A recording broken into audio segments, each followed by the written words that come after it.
અમારી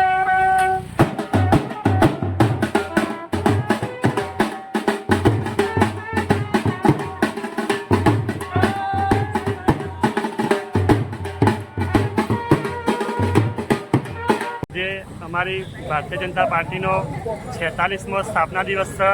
એ નિમિત્તે વડનગર શહેર ભાજપ દ્વારા એક નાનકડી પદયાત્રાનું આયોજન કરવામાં આવ્યું છે।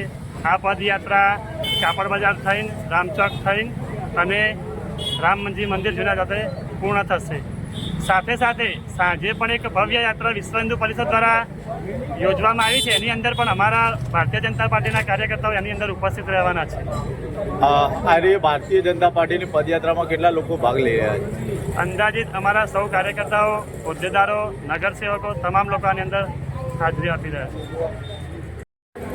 શું કહેશો કમલભાઈ, આજ રોજ ભારતીય જનતા પાર્ટી દ્વારા ભવ્ય રેલીનું આયોજન કરવામાં આવ્યું? આજે અમારી પરંપરાગત 46મો ભારતીય જનતા પાર્ટીનો એક ઉજવણી દિવસ છે અને સાથે અમે વડનગરના સૌ કાર્યકર્તા મિત્રો સાથે મળીને અમે એક પદયાત્રાનું આયોજન કરેલું છે અને આ પદયાત્રા આખા નગરમાં ફરશે અને અમારા ભાજપનો જય જયકાર અને સાથે અમારા નરેન્દ્રભાઈ મોદી સાહેબના વતનની અંદર ભગવો લહેરાયો છે તે બદલ અહીંના ખૂબ કાર્યકર્તાઓ ઉમટી પડ્યા છે અને સાથે સાથે અમે આ પદયાત્રા ખૂબ ઉલ્લાસ ઉમંગથી ઉજવવાના છીએ।